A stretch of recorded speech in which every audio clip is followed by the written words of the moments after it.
Time to play the last case of John Morley.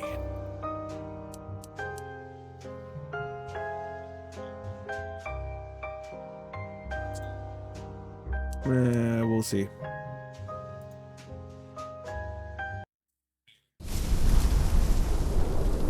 In the depths of darkness, he woke with a start, heart pounding in his chest, the cold earth beneath him unfamiliar and damp.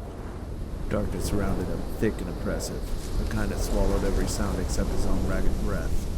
He tried to gather his thoughts, but they were scattered, lost in the fog of confusion and fear. Where was he? How had he gotten here? His legs trembled as he forced himself to stand, the weight of an unknown terror pressing down on him Somewhere in the depth of the trees he could hear it. Something was following him. Oh no. Time buries all truth beneath shadows, but the past always has a way of claiming it, clawing its way back to the surface, demanding to be heard no matter the cost.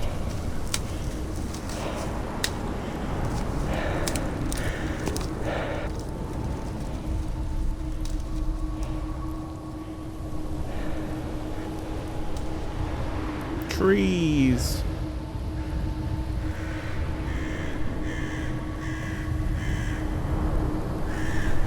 Where am I? I don't know.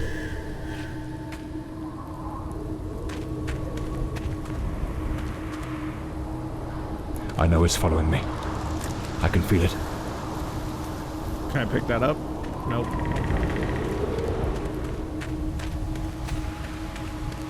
I shouldn't have taken such a risk.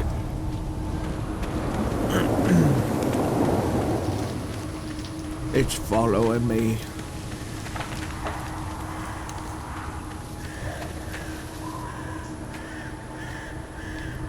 What happens if I go back? Nice.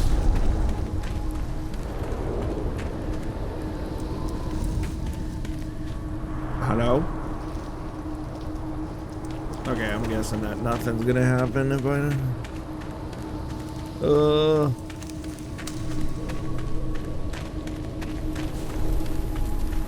Follow the lights.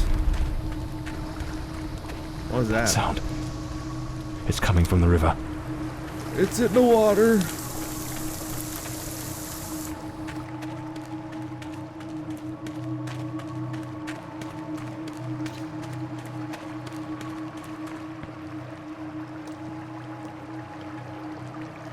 I don't see anything in the water.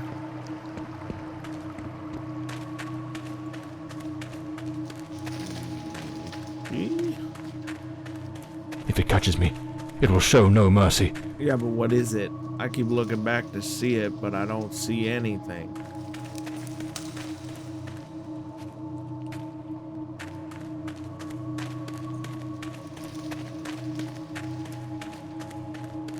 I know it's hidden somewhere in this forest.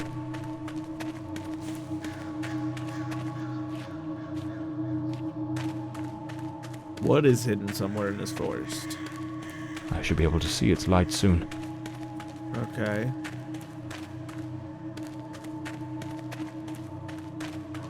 Oh, it's a... At last. I Okay. can gather my strength and plan how to face that monstrous thing. What is it, though?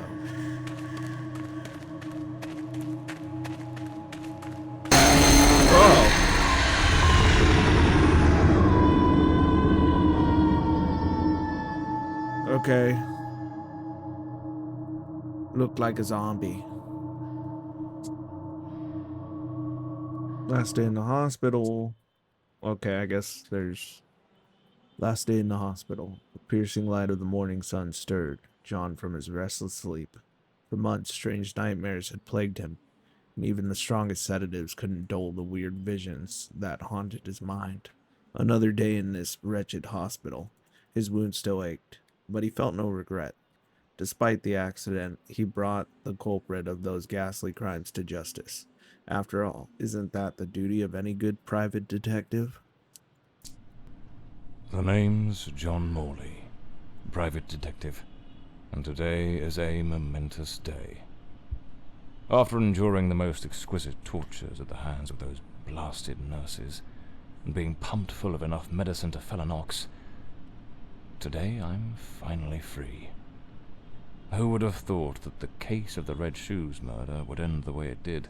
A stormy night, soaked to the skin, wrestling that brainless killer on a rooftop. Okay. It appears you're awake at last. We had considerable difficulty rousing you earlier this morning, so I deemed it best to let you rest a while longer. Okay, I'll bring who are you you? good news. The latest test results are favourable, and the doctor has authorised your discharge. You are now officially ready to John go. Morley. I have placed Private your dick. belongings on the table. Control Oh, delete. and a lady stopped by this morning with some clothes from the dry cleaner. Okay. I've been having nightmares. The doctor has prescribed some medication that should help address any residual effects. This should assist in alleviating your nightmares.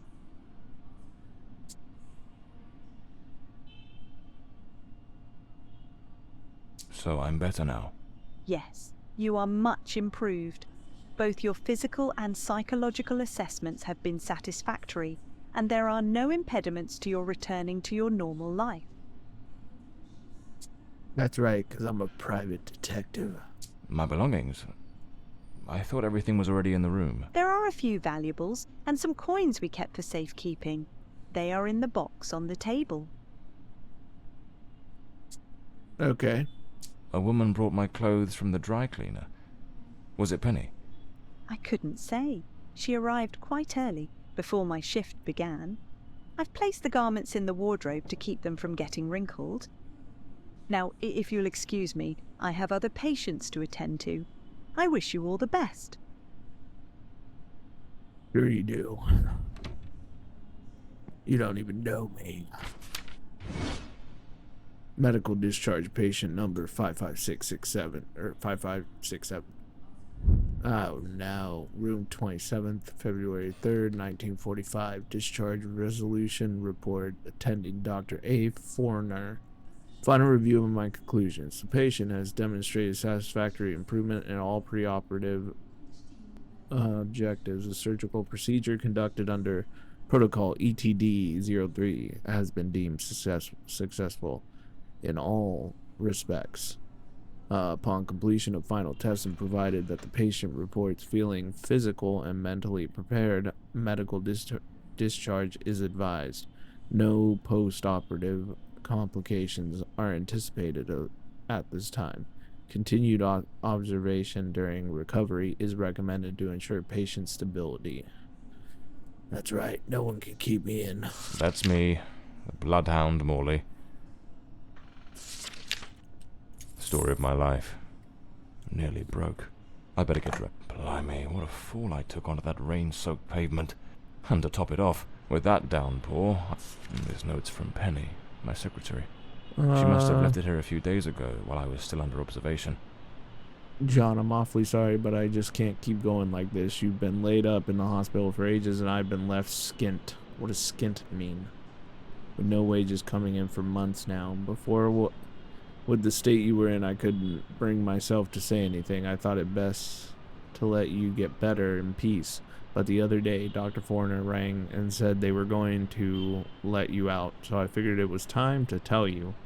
I haven't been to the office in a month, and believe me, I'll miss Hawthorne Street and the old moldy brick building of ours, but I've got to move on, and you know, even before the accident, you still owed me 3 months' pay. Peter and I are planning to get married, and I need stability. I hope you understand. I've left my key under the doormat. I've paid the water and electric bills, so those are in your hands now. Goodbye, John. I wish you all the luck in the world. P.S. A few days ago, an older woman came by asking for you. I told her you might be back at the office this afternoon. She seemed quite eager to have a word with you. Penny. Damn it, Penny. I don't blame her, though. I'm a right mess. I've managed to lose the only 2 things that kept me grounded. Her sound advice, always spot on, and the faint hope that she might dump Peter and give me a chance. Oh, he wanted to be with Penny. Looks brand new. Look, I usually... I should get myself a pair of derbies. These do well-structured shoulders, nicely padded. Gives off an air of authority. Keeps the crooks wary and catches the ladies' eyes. So the mystery woman who took my clothes to the cleaners was Penny after all. Seems she's still got a soft spot for me. Could there be a chance I might win her over? No, probably not, dude. Trench coat and fedora hat. Every detective's must have. Oh, I'm talking to myself. Every detective must have a fedora. That's better what this hurry guy up. just said. Just like Penny says in her note, I might have a new client this afternoon. And with the way things are going, I can't afford to let that slip away. A new client. Hello.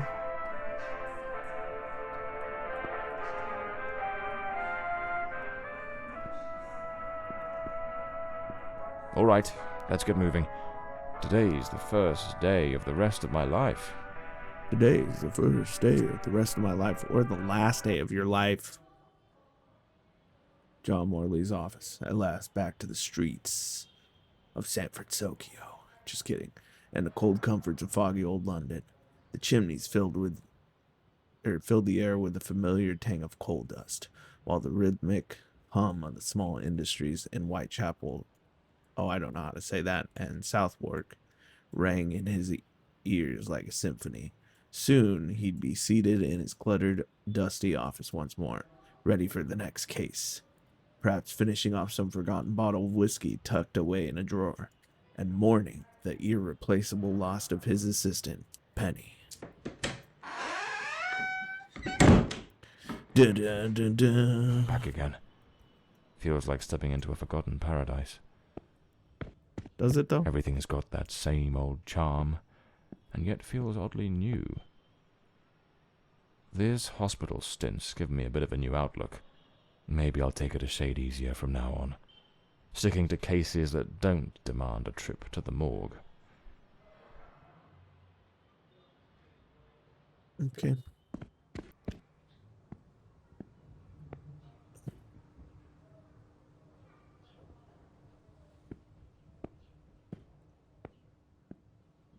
Madame.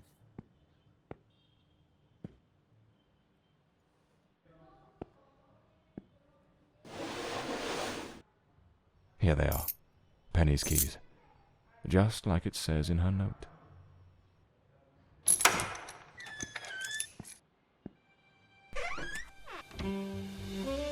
Even the coppers missed it. The slant on the letter E. That's what gave away the typist in the black letters case. My files. Cases, clients, debts. Too many debts. Far too many. Detective John Morley solves the sinister black letters case. The umbrella with a bullet hole. Souvenir from the marksman case. Nearly lost my hat on that one. This case is worth its weight in gold. Everything you need for a portable lab. Detective John Morley uncovers the truth behind the widow's staircase. This one's a favorite. The jealous lover solved everything with a few blows from an ashtray. Brutal, but effective. Okay. What else can I inspect in here? Penny's desk. I ought to give her a ring and try to sweet-talk her into coming back. If this new client brings in some decent dough, maybe I could settle what I owe her and use a little charm to win her over. Okay. So this is Peter. That smug grin's got "Punch Me" written all over it.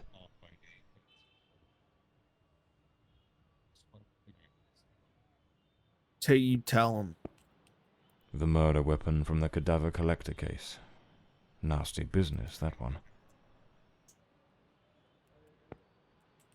The case of the Red Shoes murder. One of the most complicated I've faced. Finally. Case closed. Oh yeah, I figured out the red shoe murder. Does it actually look? No, there's nothing outside. Okay. My desk, strangely tidy. Normally it's buried under papers, notes, bits of evidence. Penny must have wanted to leave everything spick and span before she walked out on me. Before she walked out. Another one of my cards. But this one has my last name circled. Morley.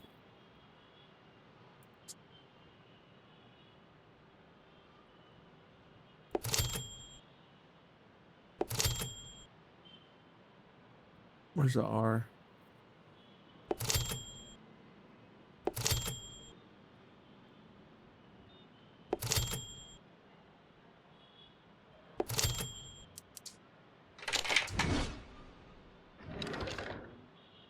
The Scarlet Page. I trust Penny didn't go snooping through my things while I was away.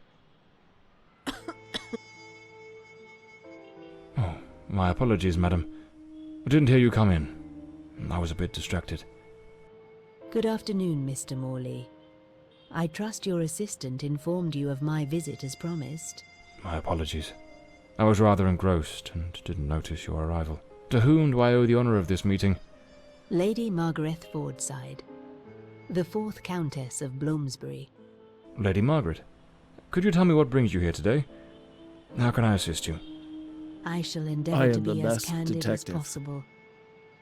20 years ago, when my daughter was just 18, she was brutally murdered.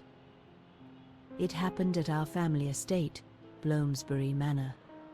Someone slipped into the house unnoticed, and upon reaching her room, delivered 5 fatal stab wounds to her chest, lungs, and heart.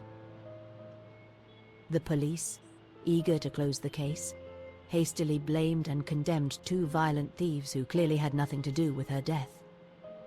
The investigation was closed, and justice was never served. I am prepared to offer you £30,000 if you take on this case, and a further £30,000 if you can solve it and bring the true killer to light. Tell me, Mr. Morley, will you accept this case? 60,000 I pounds. understand Yeah. your distress, Lady Fordside. But before I commit to anything, might I trouble you with a few questions? By all means, Mr. Morley. Ask whatever you must. That's why he's a detective and I'm not, because I would just say yes.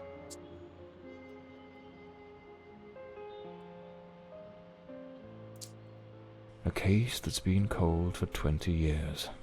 You certainly don't make it easy for me, Lady Margaret. What made you decide to seek out a detective now?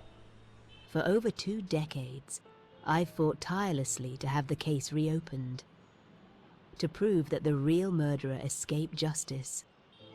But all in vain. Neither solicitors nor well-meaning police friends, nor even journalists My hungry fiance for a did dark not story solve the have case managed of to the burnt uncover broccoli. anything. Because she forgot Then it was one in the day, oven. I read about your success in solving the case of the Red Shoes killer. Regrettably, I also learned of the unfortunate incident that left you hospitalized with grievous injuries. On the advice of your secretary, Miss Penny, I waited patiently for your recovery. No, it's And fine. now, here I am. I The- have to make more. No, it's fine. I do. No, make- don't make more tonight. I'll be fine. Something, I'll figure it out. No, don't make more. Because let me look at them before you make more. And the case of the broccoli was burnt. Tell me about the men the police arrested. Why are you so certain they weren't guilty? 2 days after the murder, the police arrested a pair of violent thieves who were terrorizing the I bet you county one at of the the time. thieves' names was John. Though they swore their innocence in my daughter Elodie's death, their criminal record completely undermined their defense. Seizing the opportunity, the police locked them away for their other crimes, and the case was closed. But what has always struck me as suspicious is that nothing was stolen on the night my Elodie was killed. If those thieves were truly the culprits, why would they murder her and then leave without taking a single piece of silver? It doesn't add up, Mr. Morley. Maybe they were hired as assassins. Any witnesses? Tell me, were there any witnesses? I don't need to Did actually say anyone anything because see he or says it hear for me. anything? It happened at midnight. The house was practically empty at the time, with only a few servants and a guest who was sleeping in the west wing. I was the only one who might have heard something, as my room was next to hers. Unfortunately, I had taken a sleeping draught and fell into a Taken deep slumber. or forced to It is a take? decision I shall regret for the rest of my days. You're looking mighty suspicious. Tell me about Bloomsbury Manor. Do you still reside there? After Elodie's death, I abandoned the estate. I couldn't bear to remain there, to live within those walls. Even now, when I visit the manor, it still feels as though I can hear her footsteps echoing through the halls, her voice humming that old melody. The delusions of an old woman who has mourned her daughter for far too long, Mr. Morley. No mother should ever have to bury her child. Should you accept the case, Bloomsbury Manor would likely be the best place to begin the investigation. I shall not impede your work, as I now reside at Bedford Square, in the heart of the city. Well, I believe I have all the information I need to get started. I accept the case, and will begin the investigation immediately. I'm pleased to hear that. My butler will bring you the £30,000 tomorrow morning. Now, if you'll excuse me, I have matters to attend to. Once you uncover the culprit, contact me at once, and I shall promptly deliver the remaining £30,000. Please, Mr. Morley, unravel this harrowing mystery that has tormented me for so long. I will. Just like I'll figure out the case of the burned broccoli. Shadows from the past. The visit from Countess Marguerite Forsyth was just what John needed. A case with all the right ingredients to stir his detective's instincts. An unsolved murder from 20 years ago abandoned by the police in their incompetence, and a generous reward waiting at the end. What more could a man want on his first day back? The journey to Bloomsbury Manor passed without incident, though the rough, neglected road, ravaged by years of rain and wind, made for an uncomfortable ride. He arrived under the cover of night. The place was quiet, like the ruins of an old tomb, forgotten and forsaken.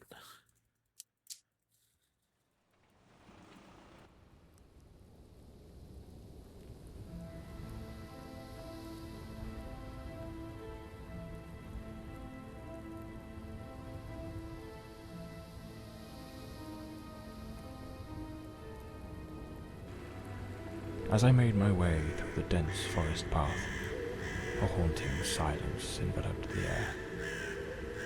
It was as though the very night of the crime still lingered here, shrouded in an eerie calm. The manor stood before me, its facade as inscrutable as the shadows that danced in the moonlight. Every step I took felt like a step deeper into the heart of a mystery that refused to be forgotten.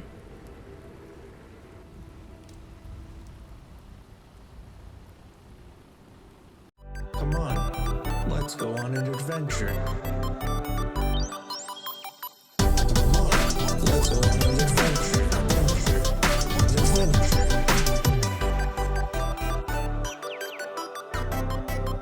Let's go on an adventure.